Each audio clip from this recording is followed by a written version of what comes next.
all agreed. So what I'm going to do this morning is, for those of you who don't know, my name's Maddie Stark. I work at SCVO. My job is what's called a digital development worker. Prior to lockdown, a lot of people assumed that because I've got the word digital in my title, I could fix printers and network computers. That's not what I can do at all. What I do is I work with a lot of organizations, a lot of charities, voluntary groups, community groups, to look at things like systems and processes, where they could bring digital in to improve services, how they could be using different ways of working, again, to kind of create a better service for the people who they're there to serve. Since we are now in the current state that we're in, as most of you probably have as well, people have chucked up services online. And what I was doing, which was kind of part of that, was a persuasive piece about helping charities understand how they could use these things, has completely been overrun. And now we're in this state where this is where we're all at. So most of us have moved our services online. A lot of the things that we're doing, our working practices, have remained the same. So there's a bit of a disconnect as to where we could be using online to actually where we're at. So hence the kind of the reasoning behind putting this training on, if you like. I'm also aware that most of us have been using Zoom for the last 6 months, and we're probably all sick of being in breakout rooms and doing various workshops. So my intent with this is a test today. I've only got one activity I'm going to ask you all to do. You're going to do it as individuals as well, so you don't have to communicate with anybody other than the chat box. Hopefully that's a good thing for most of you. Give yourselves a bit of a break. And I'll ask you to put your responses in the chat box, and then Siobhan and I'll kind of just work with that. So we're just going to see how that helps with people. It is also a Friday, so appreciating that you've kind of made the effort on a Friday to come. So those are really the key things over the next hour and a half. We will also have a 10-minute break to go and grab another cup of tea, to just move about, whatever it is that you need to do for that 10 minutes. It also just helps break it up a little bit, and it also gives me and Siobhan the chance to kind of go, oh, do we need to change anything? Do we need to move things around? What do we need to do? So it's got a twofold purpose. Before we start, has anybody got any burning questions? Anything major they'd like to bring up right at the start? Anything at all? This is always a risk over Zoom, but does anybody like to give it a shot? Are you all okay? All happy for me to carry on? Yep. Super. So I'm now gonna, this is always a thing when you use Zoom pretty much every day. Share screen, how does it work? I think I've probably just disappeared, have I? Let's see. So please excuse my, let's see.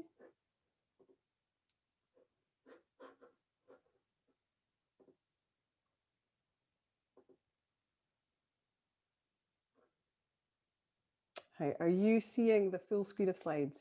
Yep. Super. That kind of makes it easier for me. I'm just going to move you all so I can see. Okay, so these are my details. This is who I am, and also we have Siobhan here from SCVO. Please do contact me for anything relating to this training or anything other. If you've got any other digital questions, at Twitter @StarkMadeleine, and email maddie.stark@scvo.org.uk. There may be things that I can't answer, surprisingly, for some of you. I'm sure you will, who knew that there would be things that I don't know about. There will be things, so it doesn't matter whether I can answer them or not, because I will know somebody who can. Is with a lot of the work that we've been doing, there will be somebody out there who has asked the same question or who has done something similar. So it's always worth just asking us just to check. And then we can come in, and whether I can do it or not doesn't really matter. We should be able to find out somebody who can help you and help sort out some of your issues and some of your problems. Let's change my slide. Oh. Now my computer's frozen. So what we're going to start off today is just do a very, very quick icebreaker, to use the chat box. So on a scale of cat, how are you feeling today? That's what we're going to ask. Then we're going to look at what lean and agile approaches are. look at some of the key themes between the two of them. So things like design principles, the importance of teams, and the importance of iteration. And then I'm going to give you 3 examples of what we did at SCVO. There was 3 key things that happened to us over the last 5 months, and we have started to work in these ways. So I'd like to give you those examples of what did work for us and what didn't work for us. So it's quite an important example to understand that some of this will work, some of it won't, and being able to pick and choose which bits will, and understanding that we might use different bits at different times. So as a starter for 10, if you can choose a cat and tell me which cat best represents you this morning. You might not even like cats, so it could be that that's too terrifying to pick a cat. We've had 2 4s. I've had lots of. Oh, that's quite spectacular. We're getting 4s and 9s. What's next? Oh. Good. We're getting a good. Jade, solid 8. Yeah. I would go with that. A 3. Okay. I'm glad to see a 3 in there. That's a bold move. There's always debate over what a 3 means. What does a 3? Well, no, what does a 3 mean? It's good. It's a good 3. Interesting. Yeah. So we've got it. We're interestingly enough, we're getting quite a lot of 8s and 9s. I always find the 8 slightly terrifying. That's probably where I am this morning, and quite a lot of 4s. I'm usually an 8 on a Friday afternoon when I suddenly realise that I've not done anything that was on my to-do list on a Monday morning. I'm going to go for, I think I'm probably an 8 today, purely because I'm in the process of moving house in the middle of a pandemic, which is never a good thing to do. So I've got like 3 days left before we actually move. So I'm like, oh my God, what is happening in the world? So that's probably where I'm at. Good to know, good to check in. Thank you all. Thanks very much. So moving straight into the training itself. This is, I really like this picture. I think it describes quite well some of our knowledge or understanding or feelings or thoughts around Agile and Lean as well, but in particular around Agile. This is actually taken from a blog by Joe Robertson, who works for an organization called The Catalyst. Joe does a lot of service design work and he blogs about it regularly. I would recommend reading a lot of his stuff if you get the chance. I think Siobhan's got put a link to this particular blog, very cleverly entitled "What is Agile?" And he gives really good explanations for a lot of these things. I certainly find him and really helpful and use him the most. The way that Joe describes Agile, and he's actually using somebody else's metaphor, is that understanding that Agile itself is like finishing a ship whilst you're at sea, and you first get the minimum bits that you need to make it float, so perhaps the hull and maybe the mast, and then instead of finishing it before you launch the ship, you go ahead and launch it and finish building it whilst you're at sea. So that the idea is that you're focusing on the things that are most important. So you're not losing sight of, do we need particular screws? Do we need the deck to be a particular color? So you're actually just using the parts that you need to use in the first instance. So it really keeps things focused. As I said at the start, what has happened, or certainly what I'm hearing from a lot of the organizations I work with, is that we have moved our services online, but our ways of working haven't changed. So we're still having big team meetings. We're still putting direct work. So those of us who do face-to-face work or one-to-one work, we've just put that straight onto Zoom, and things aren't necessarily working as well as they could. And understanding some of these practices could really help us think about how could we improve what we're doing, how could we save some time, and how could we make it better for all of us effectively. So Agile is used for describing ways of planning and doing work in which it's understood that making the changes as they're needed is an important part of the job. So it's that idea about being able to create and respond to change and being able to do it quickly. I always think the word, when I'm doing Agile, it always makes me move about. Agile, flexible, hey, come on, we can change, that kind of stuff. So it's that idea about dealing with ultimately succeeding in an uncertain and turbulent environment, which we are all in right now. There's a lot of uncertainty. There's a lot of turbulence happening to us. We're being asked by funders to be sustainable, which for me is the impossible question. Like, how can we do that currently? So it's more about building resilience and thinking about, back to that ship metaphor, what's the basic bits that we need in order to build that resilience, in order to succeed in uncertain times in a turbulent environment.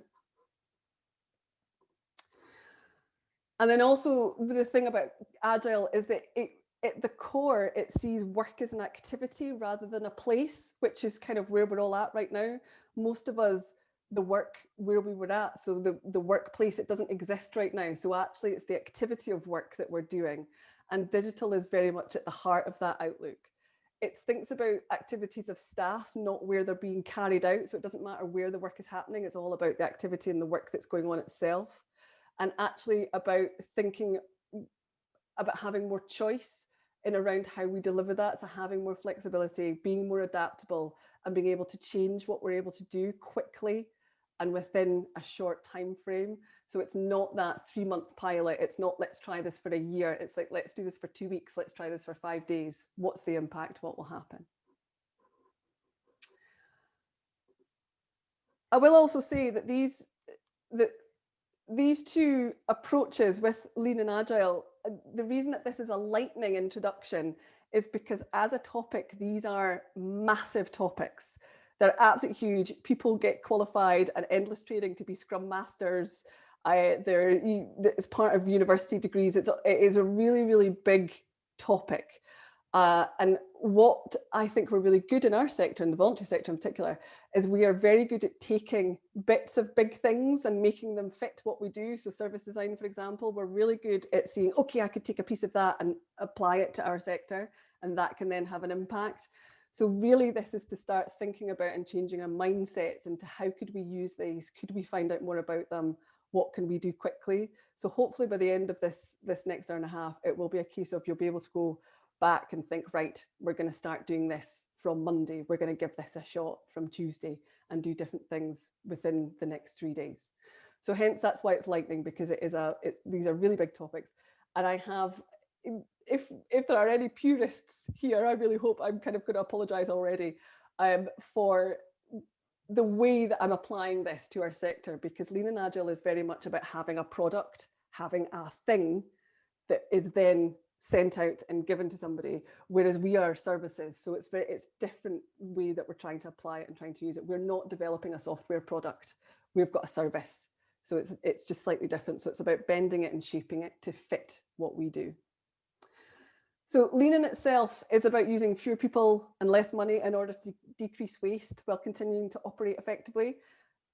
Lean is not about making redundancies. It's not about substituting a chatbot for a real person's job. It's not about putting in digital for digital's sake. It's about actually thinking, how can we use digital to help us do what we do better?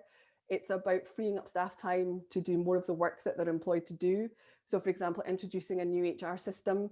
So staff spend less time figuring out when their annual leave is, going back and forwards between managers. And actually at the push of a button, they can just look at their annual leave and they can look at where everybody else's annual leave is. They can then take that off, and it allows them to take more responsibility. So spending less time doing that administration or back end stuff means that they're actually there to be able to do more frontline work. So it's freeing them up and giving them capacity to do much more of what they were employed to do. A lot less of that paperwork, a lot less of bureaucracy, and getting them out there actually delivering the frontline service.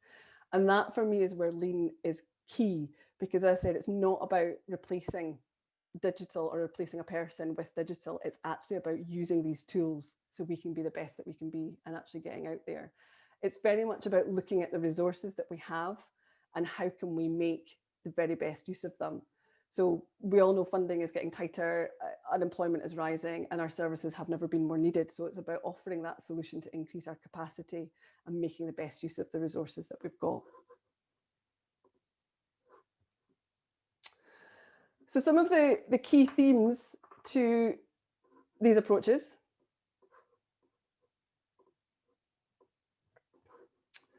Sorry, my screen just froze there for a second. Apologies for that. So some of the key themes for these to these approaches are very much in line with it is all about people. So the two approaches share the idea around understanding design principles.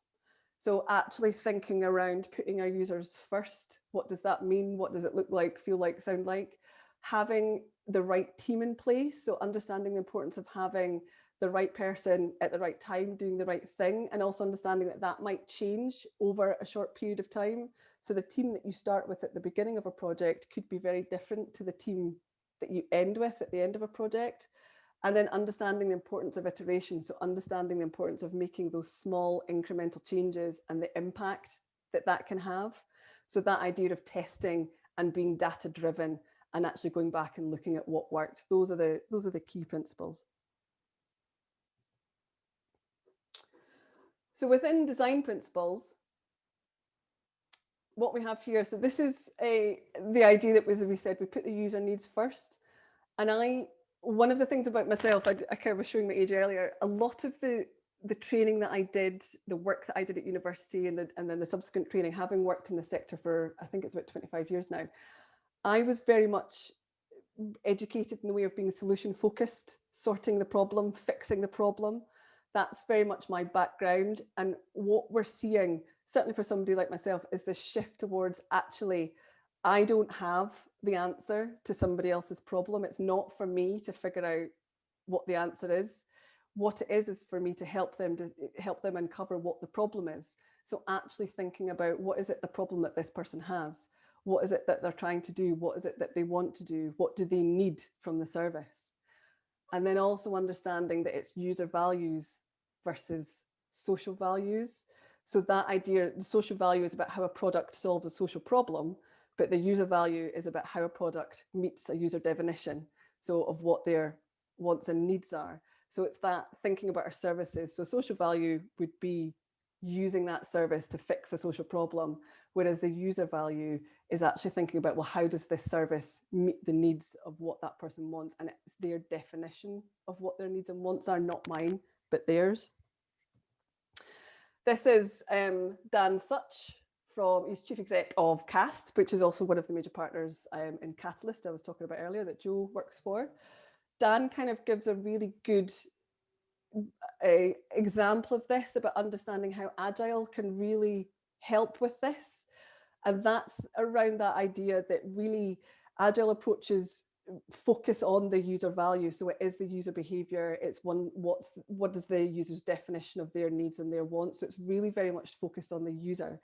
And within the charity sector, this helps us to actually put the person that's using the service right at the forefront. There's been a shift towards this. I think a lot of us have been doing this, and particularly in the last 6 months, we've really shifted towards that I suppose design principle of putting the user need first. A lot of us have a person-centered approach where the person is at the heart of it. This is the next step, if you like, is actually having that user value and understanding what that is. So what are they going to gain from our service? What is it that could be functional? So what for them is thinking about functional for them, thinking about what's their emotion and what's their social benefit. So seeing that as one person and what that means for them. The next part to this is the importance of teams. So this is very much that idea that we've got the right people at the right time doing the right things. And this is as I said, this is the idea that actually the team that you might start with at the beginning of a project could very well be a different team that you end with. This is based around what are called self-organizing teams. So the idea that it's quite a flat structure and that no one person has authority, which is not quite the right thing. So there's a lead. So there's a person who has lead responsibility for driving the project forward. But it's that it kind of takes the hierarchy down and the responsibility is across the team as opposed to one person having ultimate authority. And what happens is you actually look at what stage is the project at, or what stage is the service at, and what skills do we need, or even what personalities do we need. So it could be right at the start, you actually want somebody who is getting there, geeing people up, being motivational, going, come on, we've got a new project, come on, let's keep this going. And then as you're getting towards the end, you might need somebody who's able to question and challenge and think more about the detail. So what does this actually look like?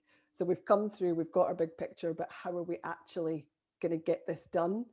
And thinking about where do you need these personalities or these skills throughout this project, different times at different places. And that's the kind of the key thing around here, is having the right people at the right time. So I've kind of just talked at you for half an hour. So I'm going to ask you to do your first activity. Has anybody got any questions first before we go into the first activity? I'm just going to stop sharing so I can see it.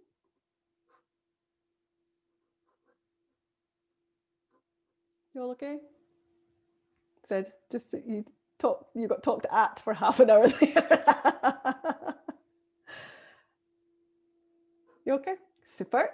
So Siobhan, if you could put in the chat box so what I'm going to ask you to do now is called Know Your Animal. I don't know if any of you know our director, David McNeil from SCVO. He used to work for and has got a youth work background. So David likes to spring youth things on us as a staff. We're like, oh God, team building. What's David going to get us to do with straws? One of the things that David does get us to do is he asks us to do our animals. So we find out what our animals are. And really what this is it's a youth work version of Myers-Briggs. So it's a kind of a really gentle, quick, fun way to understand our strengths and weaknesses. I will say, as somebody who's kind of got a background in behavior change, Myers-Briggs is one of the most used, I suppose, to understand our personality and our traits. However, it's a snapshot of who we are on that day at our time. It's not this is you for the rest of your life. I always kind of equate it to, it's a bit more definite than our horoscopes in magazines, but we still change. We're not tied to who this is and what this tells us.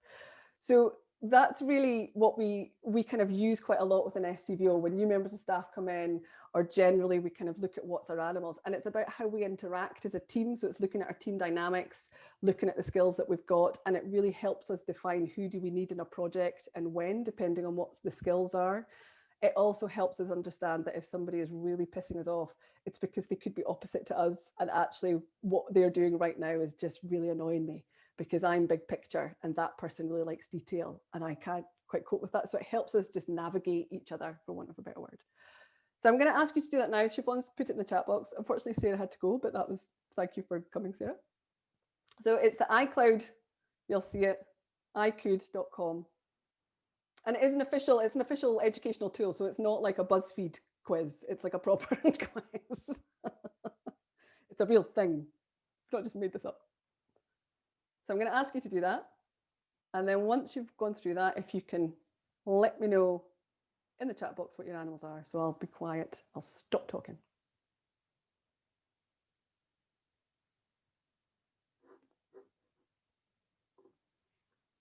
I should have Christmas music on in the background. Is it too soon for Christmas music? A little, maybe. I always think once Halloween's done, you can go all full Christmas. I've still got 3 birthdays to go before it's Christmas. Yeah, all our birthdays are in the summer.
How are we getting on? Any surprises? Not really. Oh, Sinead, is that a These disappointment? These things are always a bit, oh God. However. That's spectacular. I felt that the first time Maddie asked me to do it, but then when I saw the results across the organisation, it was like, wow, that's actually quite interesting and insightful. Yeah, I quite like it. I like doing all the Myers Briggs stuff. Good. Gets a bit ridiculous when it starts to be like a drink. You know, what drink are you? What kitchen implement are you? That's one that we used to do. But yeah, if you could put your animals in the chat, that would be great, just to kind of see our different range. Once you've done them, that would be really good. Oh, interesting. To do it to the group. Black bears are really rare. Sloth. Is that a real animal? I can't. Well, a real animal. Obviously, it's a real animal. I had somebody once tell me they were a tractor. I was like, I don't think you've done the quiz. Teddy bear. They couldn't even come up with an animal No. to pretend that they'd done the quiz. I'm a tractor. Teddy bear. Good few teddy bears. Barn owl, eagle. Barn owl.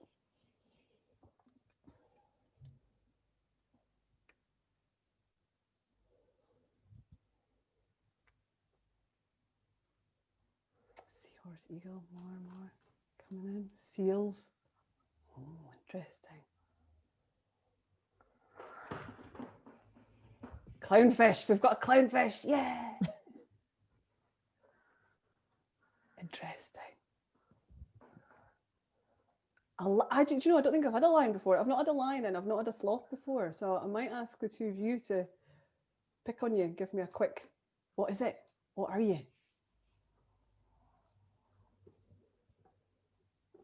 Who was a sloth? Polar bear. Jane, do you want to give us a quick overview of what a lion is? You don't have to. Don't feel I'm putting you on the spot, so please don't feel that you have to. We can have a quick look. Oh, 8% of the oh, see, you are rare.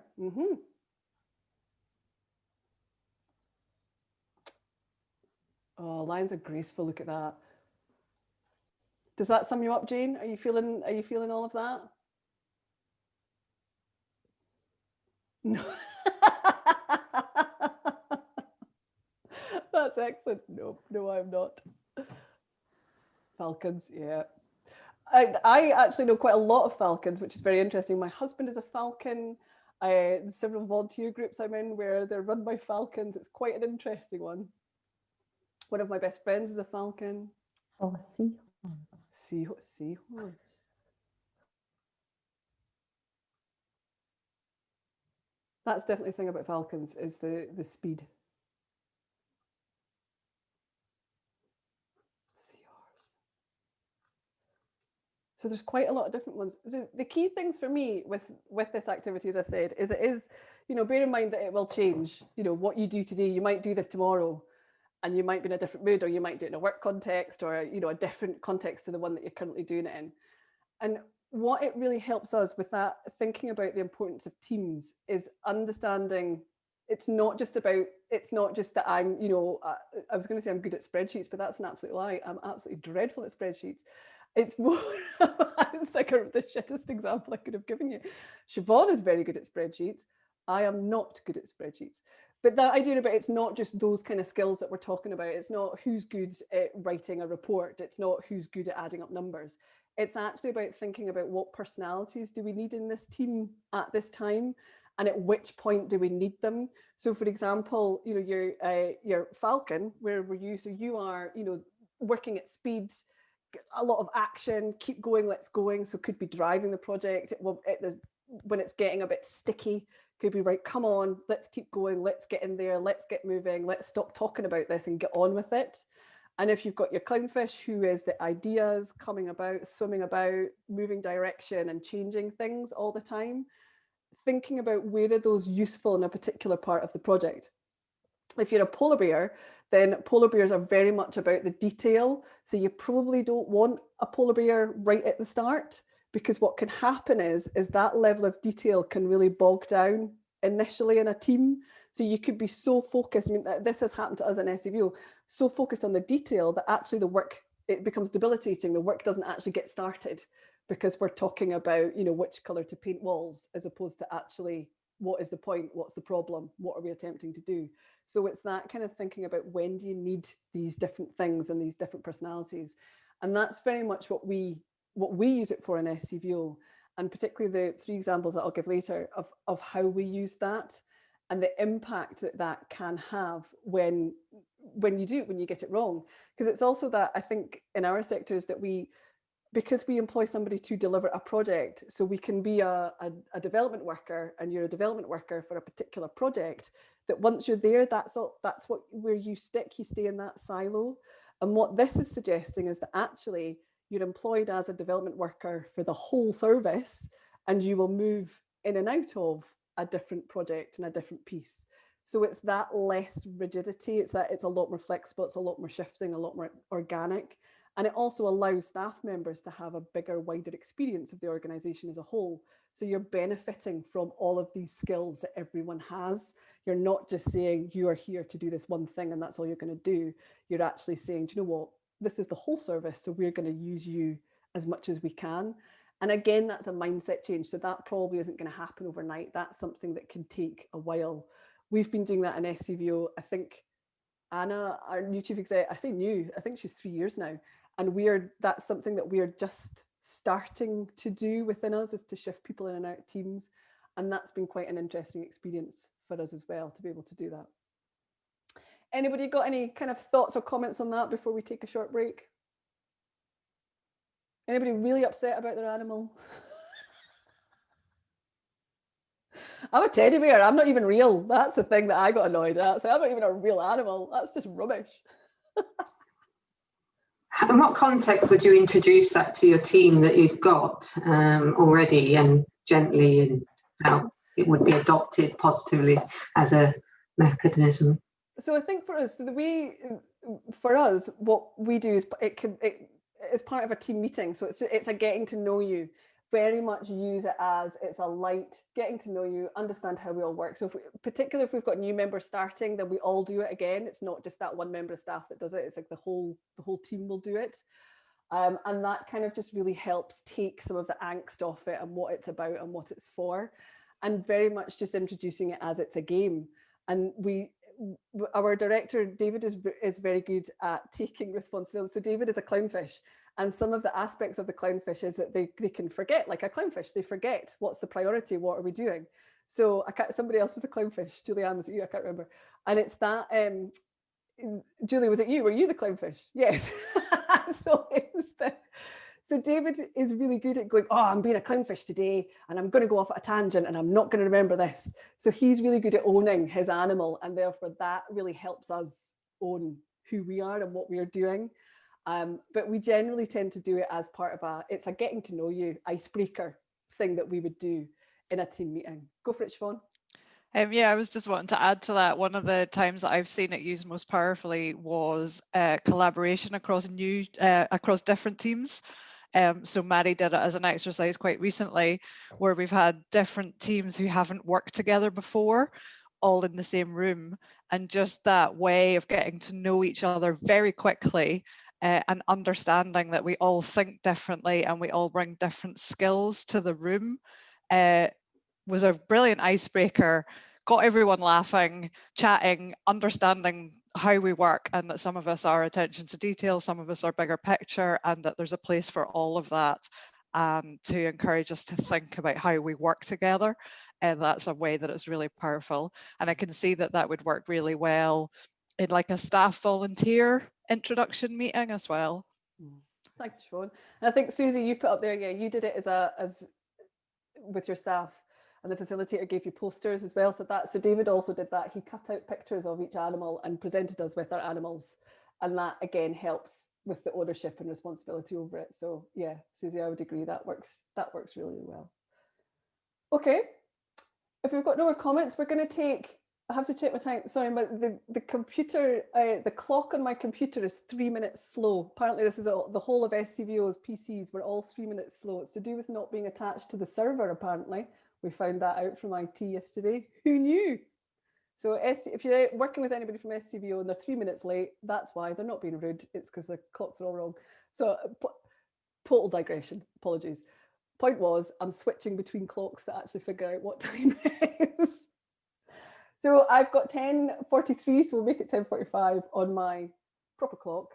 So come back 10 minutes time. Is that okay? So if we're back at just before 11, 5 to 11, that okay? Grab a quick cuppa, and then we'll do the next bit.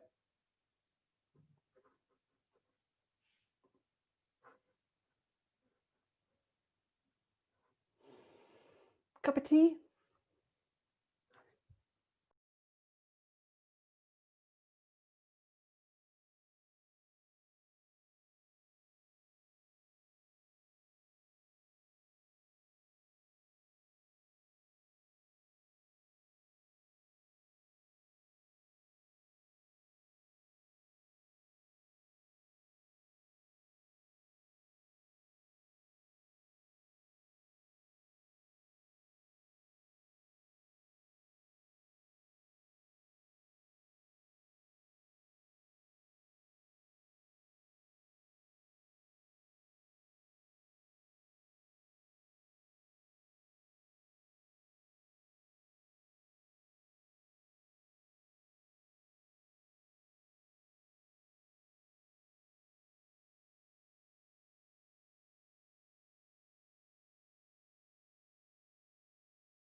We all managed to grab a cup of tea or something.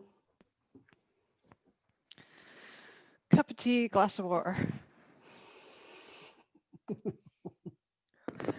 always the mainstay, isn't it? Cup of tea, glass of water, a cup of water. I think Philip had asked how long is the session, Philip? We should be finishing around about 11:30, certainly not later than 11:30. At least that's the plan.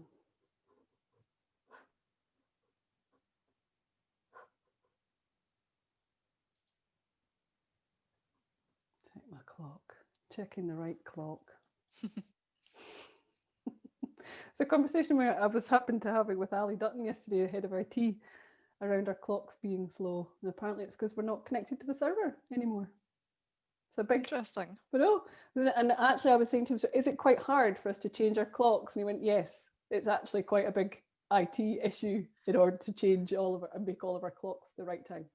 So I hate to let you know this because have you changed yours? Well, mine is correct in that it didn't update properly when the clocks changed. Ooh. So they had to manually fix that. And when they manually fixed it, they put in the correct time. So but you're absolutely right. That's why they can't do it, because they would have to manually fix all of us. And that's quite time consuming, tedious admin task. Well, how many are there? That would be 100 clocks that IT would need to fix. Yeah, and it's not even just like fix that clock, it's arrange a time that they can dial into your computer remotely and then do all the admin update settings. So remote working has been amazing, but yeah, there's just a few little niggles that can't be done easily remotely. They can be done, just time consuming. Just time consuming, absolutely, absolutely. Checking where we're all at. What's the time? Just give a couple more minutes. Couple more minutes. So Maddie, I did not share to the group your link to the 10 design principles, because I wasn't sure if you were summarizing them or if you were going to touch on them more. So just let me know when you want to share that shared. If you can put them in now, actually. Yeah. That's probably a good starter for 10. So what Siobhan is sharing at the moment are from CAST. I mentioned Dan Such earlier, who's chief exec. They have come up with 10 design principles, better by design. Maybe just wait until 5:02, Maddie, in case anyone's not quite back. See, look and at then the you can, clock. yeah. And then you can recap that. Because they're so useful as a guidance. I need a stopwatch. That's maybe what I need.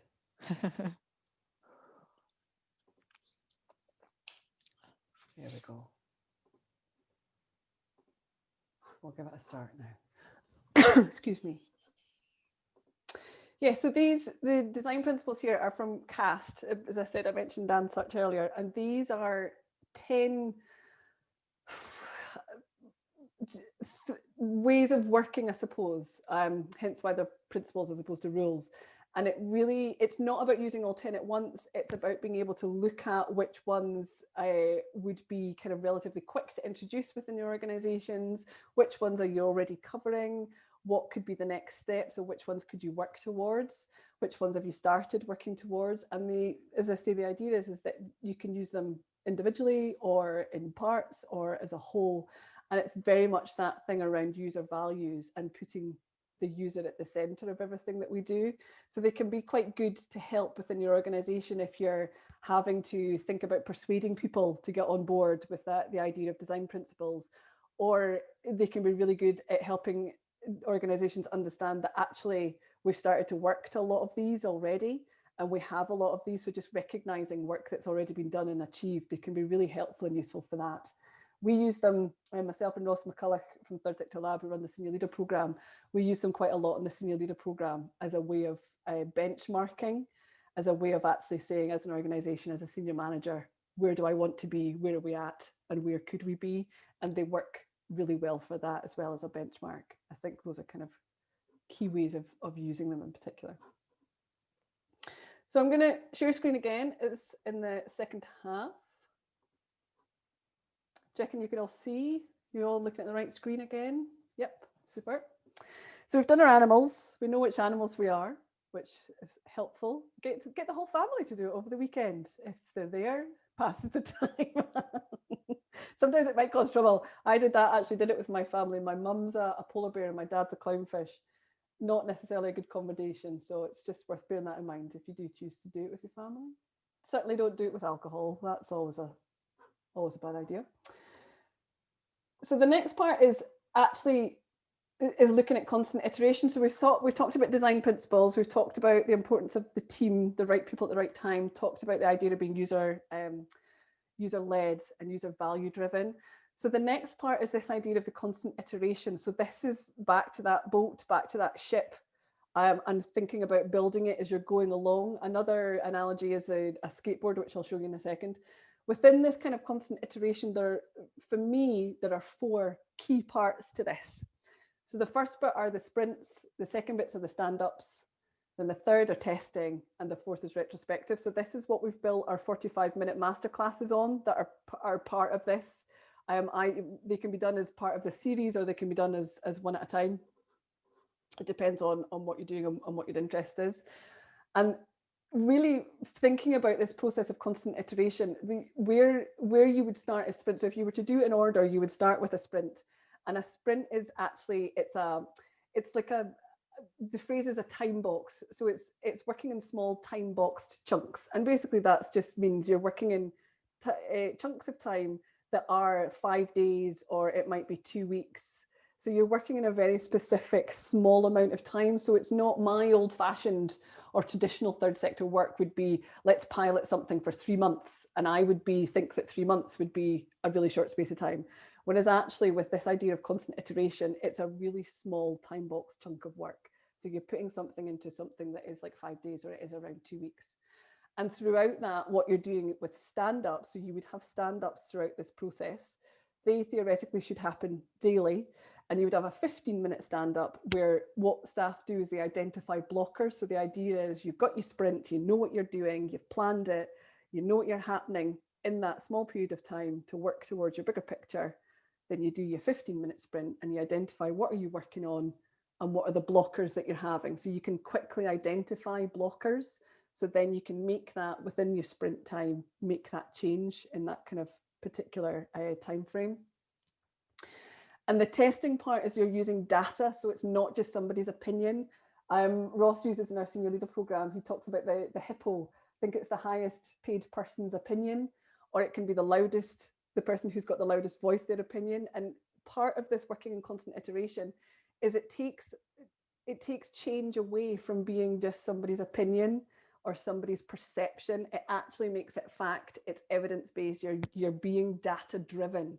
So it can take a lot of the ego or a lot of the personality out of it, if you like. And so when somebody's change doesn't happen, it's not because nobody likes them. It's actually because there's no evidence or data to say that change is needed. And it's about using that to then drive the whole project as a whole, as opposed to just thinking, right, well, let's do this because the chief exec said this would be a great idea. Chief exec's probably the last person to know because they're so high up and they've got that big picture view, where it's probably more like the operational staff who would tend to know what the change needs to be. So it's actually just kind of back to that flat structure of your self-organized team, knowing the right person at the right time. The retrospective part of this is this is something I think we do in our sector a lot, is that idea about being reflective. So we would have reflective practice. So particularly myself as a development worker, working with somebody one-to-one, when I'm in support supervision, what's my reflection of that? How did that go with that person? What could I do differently next time?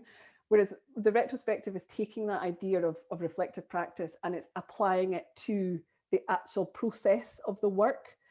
And it's not just about reflecting on it, it's actually learning from the experience. So it's what was the experience? So what went right, what went wrong, and what kind of worked? And very much taking that idea of the stuff that went wrong, stop doing it. We are really good in our sector at making things work. We will knock our pans in to make something work. And what this really does is it goes, do you know what? It's not working. Stop doing it. Stop wasting your time. It doesn't have to be forever. It could just be for that 2 weeks. We tried it for those 2 weeks. It didn't work. So we're going to stop doing that for the next 2 weeks. We're going to do something different. We may reintroduce it. So again, it's not about panicking and going, Christ, we're never going to do this again. It's just that whole, it's not working right now. And that's all right. I think there's a phrase, again, back to Joe Robertson, who in a completely unrelated blog, but it was a very good phrase. He said that kind of retrospectives allow us to see where something is full of stars and silver and where there is fog and fluster. So it helps us identify what are the good bits and what's the muggy bits that are bogging us down. There's another, I think he's called Tom, I always want to call him Tom Sizemore, but that's an actor. Tom Loosemore. He's the digital co-op, works for the government person, not Tom Sizemore. He's a dreadful actor. Tom Loosemore, he talks about using retrospectives to help us stop making broken things look pretty. And that's the part of constant iteration, is that we will keep going. And being able to use these as a methodology allows us to stop making broken things look pretty. We realize it's broken, stop doing it, let's move on to the next thing. And that's very much what these kind of key ways of working are. So this is another analogy of the constant iteration. So that idea of building your skateboard, so it's back to that idea of the boat. This has come from CAST again. They do something called design hops, which there'll be a link to that in your slides. So that's another, they do, like there's an online, I think it's called a self-service course that they do, which I would highly recommend if you get the opportunity to do that. And that will come in the link to the slides that you'll get after the training. So the idea around this is that it's just another way to describe the boat, basically, is that you can start off with your grand vision of the car, but actually what's at its core, and can you get from A to B quicker? So can you just start with a skateboard? Is that enough for now? Will that do right now? Because do we actually need the fully fledged all running car, or can we just start with something simpler, just so we can get it started and we can figure out what's working and what's not working, and we can use the data from what we're learning in these small steps. And it also kind of takes some of the risk out, so you develop a whole new service. Jane Griffin from LGBTU Scotland has this fantastic example where they got funded for a year project, and actually after the first month, this is a couple of years ago, they had to go back to the funders and say, the project that we thought we were going to do, people don't want. So actually they want something a lot simpler, and we're not really sure if we should keep your funding because it's not working already. And our funders were really good, and we thought she was very brave to go back and say, we funded the wrong thing.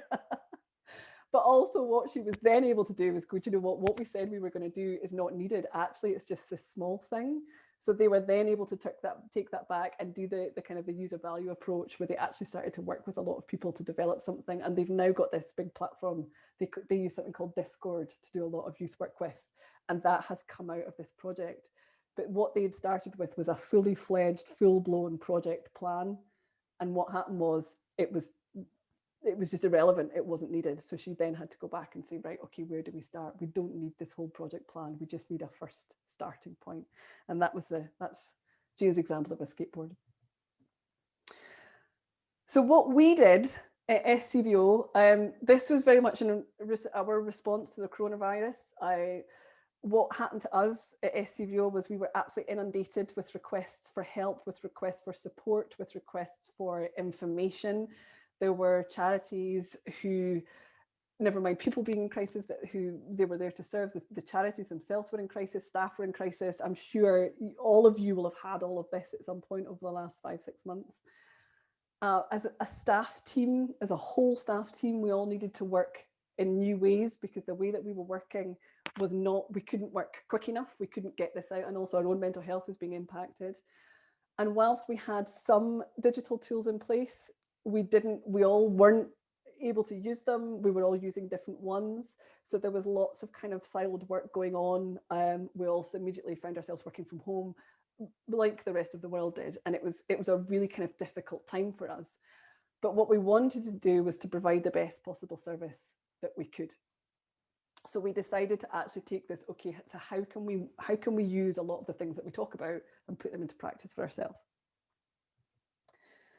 So with the coronavirus, so our major response was the coronavirus hub. So that was a big response. Some of you may or may not have used this, and this was something that was very responsive, very reactive, and would change overnight. So what worked incredibly well for this team? So this was made up of existing staff members, and they came together as a team. It was all different levels. So we had development workers, we had administration workers, we had our directors in there. So it was all different levels of hierarchy within this. And the main aim, they had a really clear vision of what they wanted to do, and that was to respond to people's requests coming in for help and for support. What worked incredibly well for them was the notion of having different people involved at different times. So on Monday, the team that would start on Monday would be different from the team that met on Wednesday. And that was in response to the data we were getting and the requests we were getting. So we might start on Monday with lots of web requests around, we need to update our website, we need to put information up. So that would be our web manager, Callum, who would be heavily involved in that at the start of the week.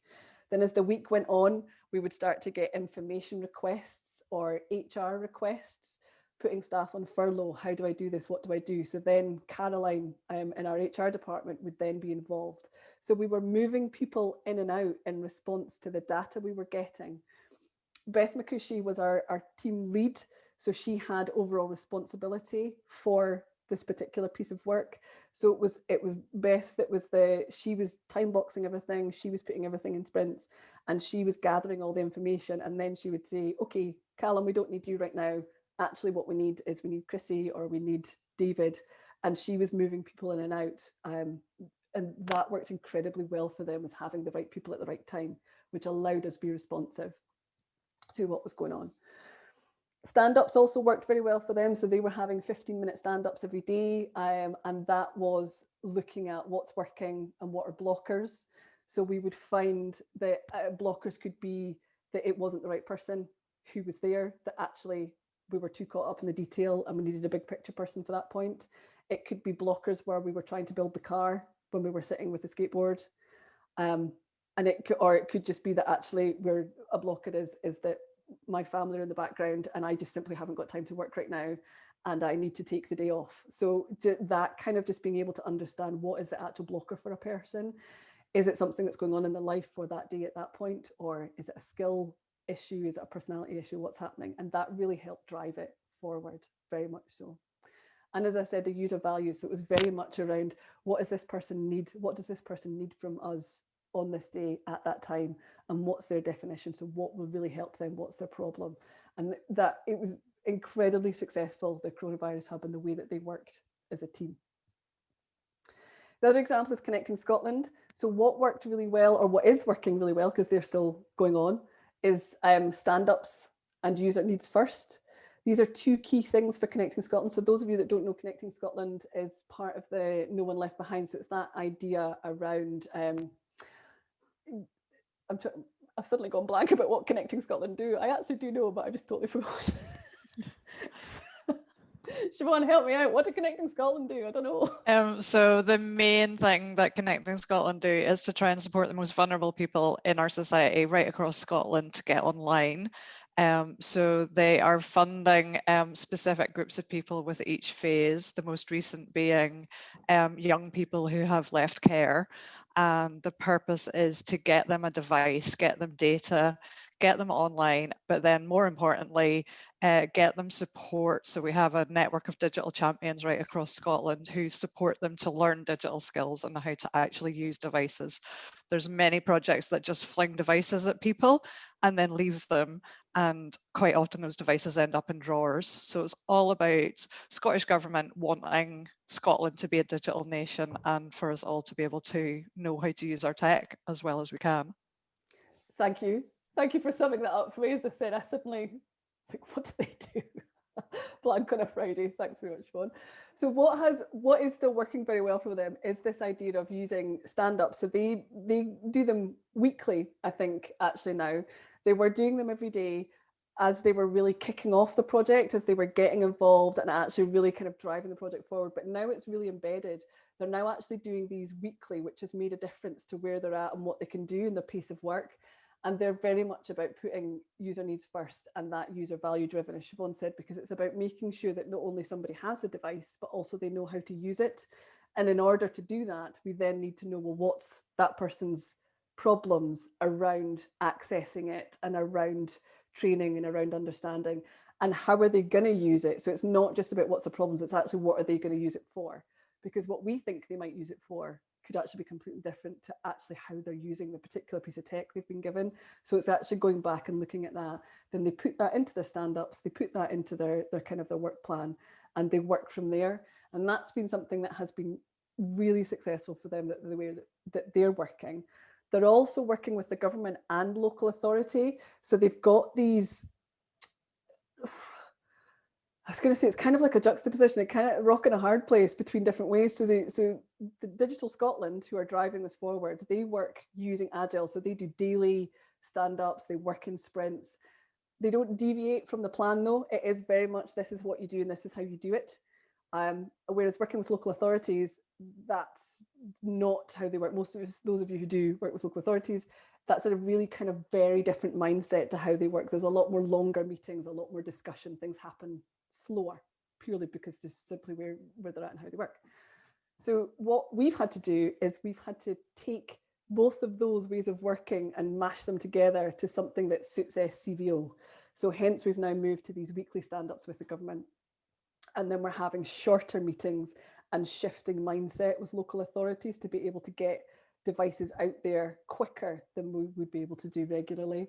So that's been quite interesting, the way that we've been approaching working with these two organisations and watching how the Scottish Government uses this way, the kind of the lean and agile processes, and then we're kind of making them fit us. So we're not as rigid with how we use them, we change in and out and move them about.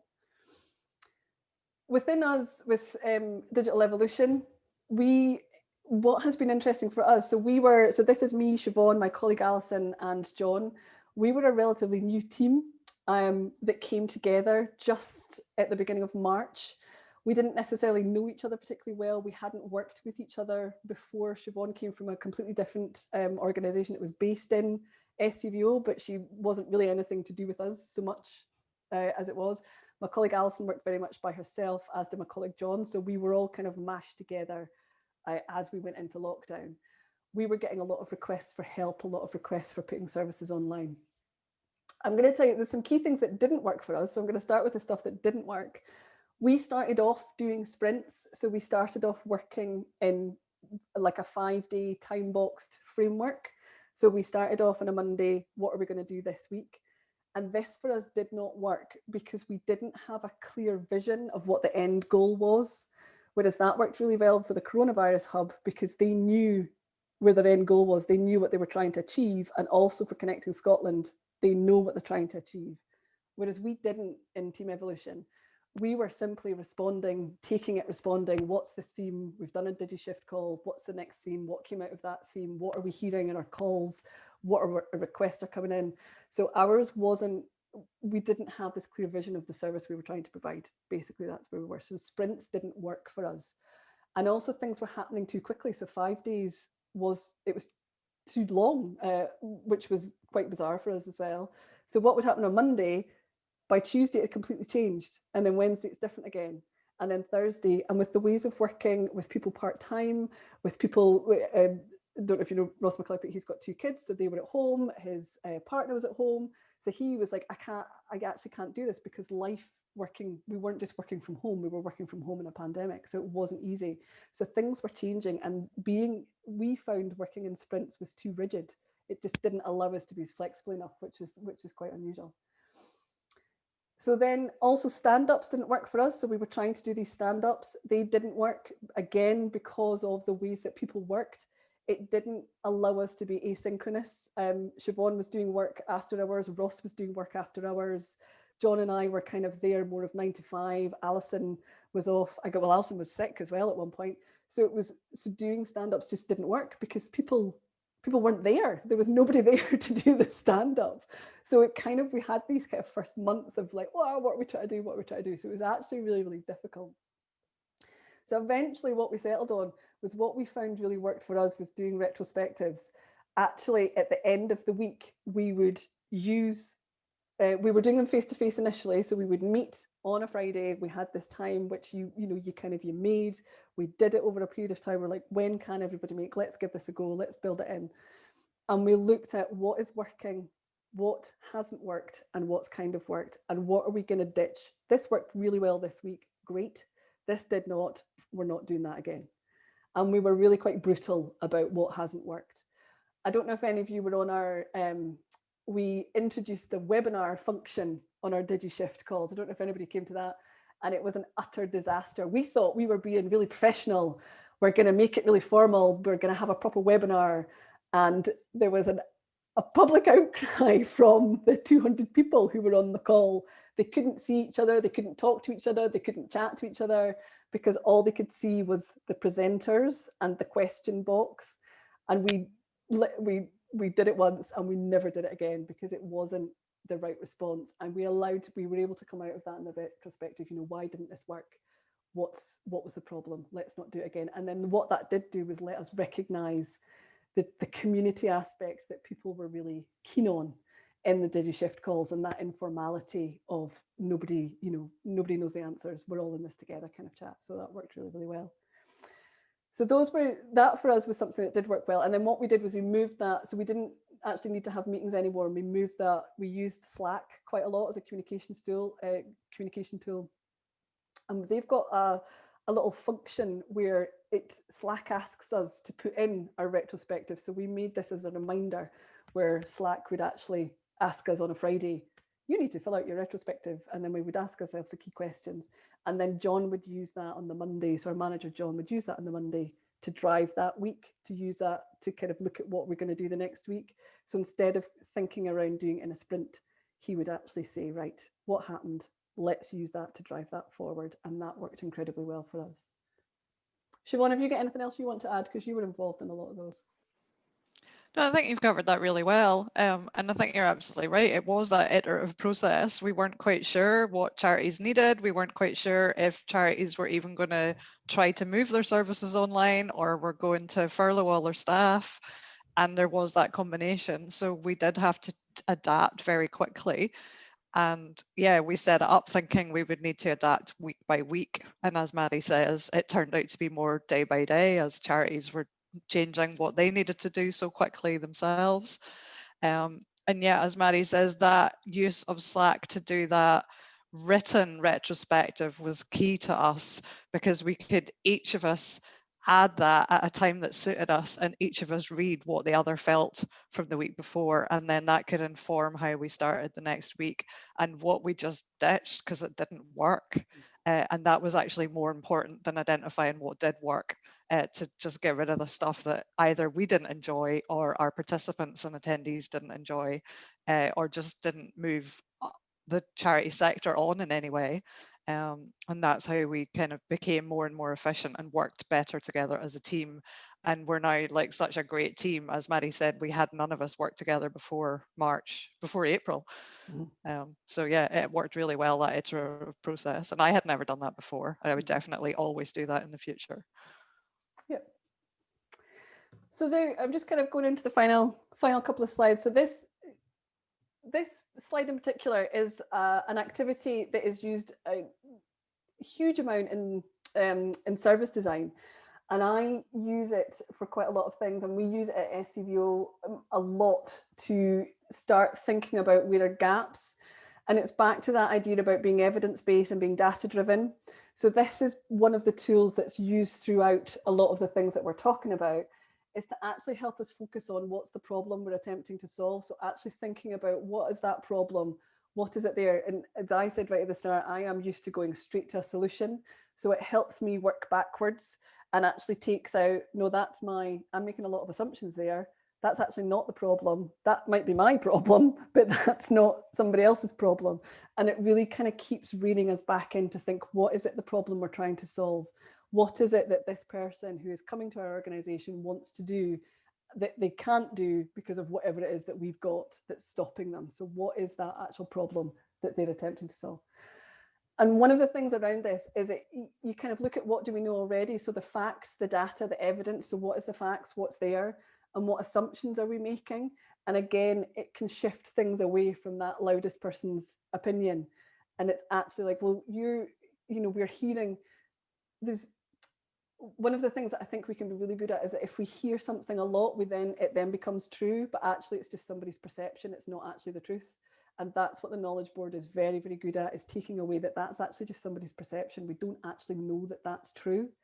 And then actually moving it into what we know, what do we not know? So that actually thinking about what are the gaps? So what's the bits that we actually need to collect the evidence on? Where are the gaps in what we're trying to do? Where are the gaps in what we're trying to solve? So that's just something for you to take away and have a shot at. I'm not going to ask you to do that today, because it can be quite time consuming, but I would say if you're going to use it as an activity, there's lots of, I think there's a link into it as well somewhere. It should take you about 20 minutes.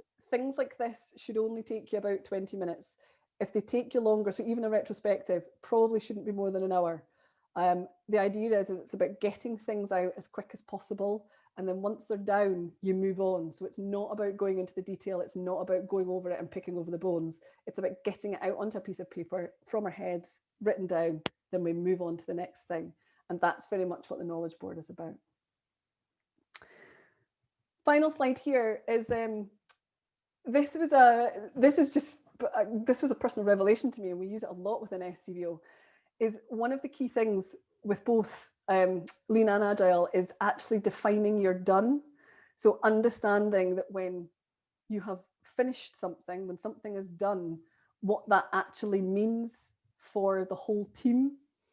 This is what the kind of slide that you're seeing is just a very basic Kanban board. So it's you've got your to do, so things that you're going to do as a team, things that you're currently doing as a team, and then when you've actually done them as a team. So you would use this in your sprints, use this in any planning meeting, just generally you can use this.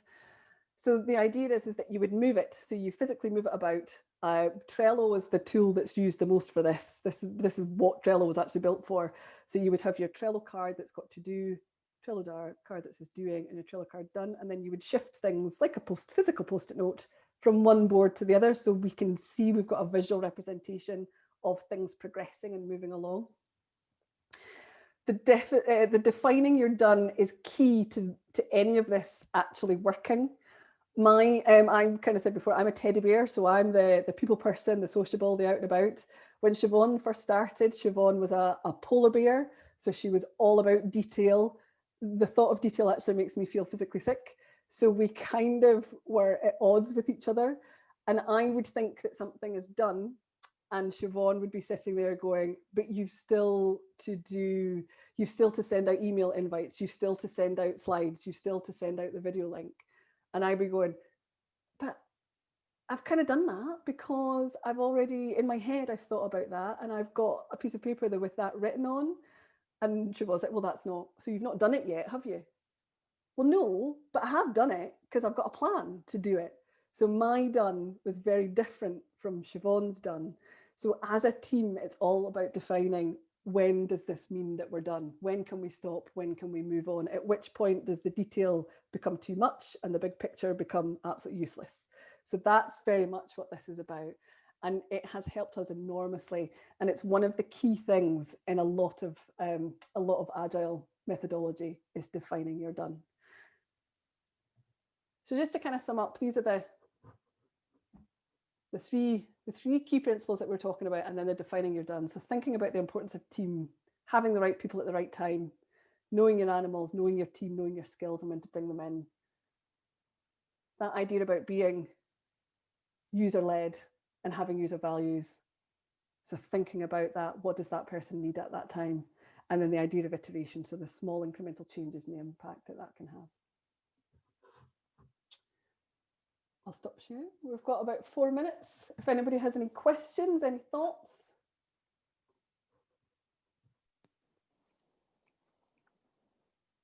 Anything else was there? So I'll just add a thought there. Mm-hmm. What Mary said there about defining your done is so key, because as she said, that could have been a huge conflict between the pair of us. But having that Kanban board that we could use as our talking point smoothed out that whole process and made us realize that actually, instead of it being a conflict, it's that we work brilliantly together because we have different ideas of what the end process is, and then that starts a brilliant discussion. So just like doing the animals at the start of the process, it's all about getting your team to work in harmonious ways and to recognize each other's strengths and play together on that. There was quite an interesting question in the chat from Susie, which was around working with local authorities. So they're used to long meetings and lots of discussions, and how do you make that more efficient? How do you make sure that people still feel listened to while needing to work fast at the minute? So I think that would go back to that idea of actually using the stand-ups and retrospectives. So again, what we've done at SCVO is we've not necessarily used all of these all at once, all at the same time. We've used bits and we've moved in and out and we've stopped doing them and changed them. So hence why, if there are any kind of purists, this would make them feel physically sick. So for that, what has worked with local authority is the idea of involving them in stand-ups. So it's these 15-minute stand-ups that they're having kind of once a week to look at what are we currently working on, what are we looking at working on the next week, and then what's actually our blockers. So what are our blockers? So it gives everybody the chance. I think you get 3 minutes. It's timed, so it's also very specific. It's back to that word time box. So everybody gets 3 minutes to have their say, and ideally you don't talk over anybody. You get your 3 minutes. So this is what you're doing. This is what I'm going to do, and this is the blockers that I've got. And then it's the question, who can help with these blockers? Because sometimes it's just a case of getting your blocker out, and then that's fine. But actually it could be that, well, again, back to Siobhan, sorry, I can be Siobhan's blocker. She's trying to get a blog up on SCVO website, and she's needing me to get a picture and an email address, and I've not done that. So I'm the blocker. So actually somebody being identified as a blocker can really help. And that gives everybody a voice, and everybody gets to say their piece, and it all comes out.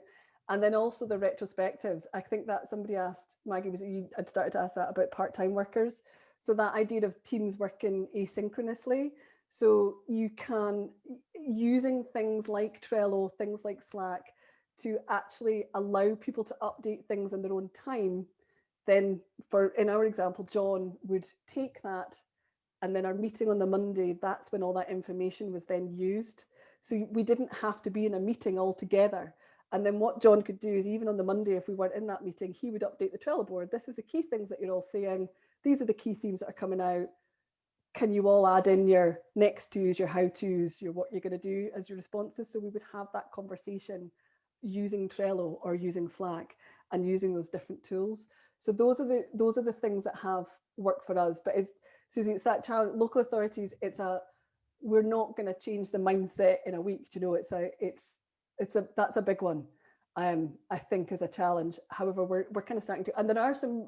I think is it Aberdeen, Dundee might be another one, Tayside, and certainly Renfrewshire. There's some really good. I'm seeing you as well, Stirling. There's some really good kind of local authorities out there who are using a lot of this as well and working towards things. So it's definitely changing. And I think that the pandemic has also helped. One of the very few silver linings has helped drive this change.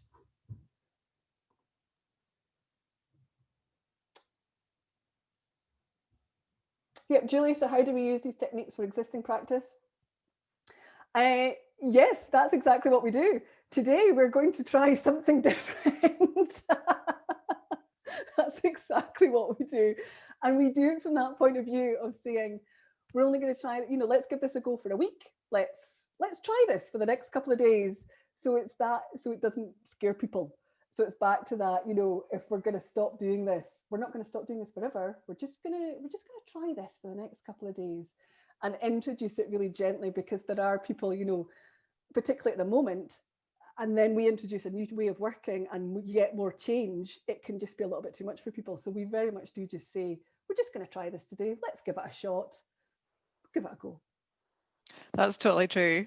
And as Maddie said, my role was a bit separate to the rest of the digital team. So I was included in these team meetings, but never actually heard the kind of a build up of how things happen. So I would pitch up to a team meeting and Maddie would suddenly introduce like this weird icebreaker or new way of working. Like, who is this crazy woman and what's she doing? But now that I understand, and it is that gentle, like, let's try this. It might not work, but we're going to do it for this team meeting. If it works, we'll do it again. If it doesn't work, we'll throw it out the window. I absolutely love it. And I would encourage you all to just try lots of different things and you'll find what works for your team, and it'll be different for every team dynamic. That's where the retrospectives are really key. And again, they don't have to be big. There's links. I think Siobhan might put links in, but there's links in the slides as well to some really easy basic ones. And we do pirate ships, we do hot air balloons. I'm not that imaginative, so mine are basically just lines on a piece of paper that says what worked, what kind of, what didn't. But there's all kinds of things that we can do. You know what? There's the sad, mad, glad. What makes you sad? What makes you glad? What's made you mad? I think we're doing that one at Christmas, to be honest. So I'm looking forward to David, our director. I'll be really excited about that one. So there's all kinds of things. Any other questions? I've seen a couple more. Oh yes, Susie, yes. Win, spin, bin. Good one. Like it. It's a good one. That's kind of the, oh, maybe we'll use that. Actually, that's better than the sad, mad, glad. I might pinch that, Susie. Thanks very much. That's a good one. So I'm just aware that Maddie's clock's wrong. So I'm just giving her a little time reminder that we need to wrap up. Some people are having to leave. Thank you. Thank you. It's so goddamn clock. Thank you all very much. As Siobhan said, you'll get the slides and there'll be links in the slides. We've got these kind of 45-minute masterclasses, which will go into these things just a little bit more in depth. 45 minutes from that point of view that we're all knackered. It's coming up to Christmas. There's only so much we can take in. So that's us. So we're testing those, if you like. So that's our test, is the 45 minutes. Thank you all for coming. Great to see everybody this morning and hope you have great days. So bye, everyone. Good to see everybody. Thank you. Thank you all for coming. Bye, Maddie. Thank you. Bye. Bye, Siobhan. Bye, Ed. Take care. Bye-bye. Bye-bye, everyone. See you later. Thank you. Bye. Thank you very much. Bye. Bye, Gail. Thank you.